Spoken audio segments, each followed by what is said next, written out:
যখন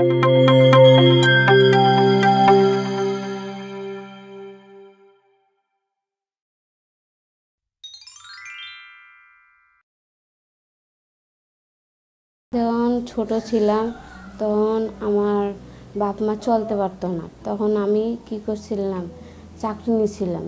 নেওয়ার পরে এখন আমার বাপ মারে সবাই চালাইতাম আমি আমার টাকা দিয়ে। এখন ছোট থাকতে আমাকে দেশে বিয়ে দিছে, আমি তো বিয়ে করতে চাইছিলাম না।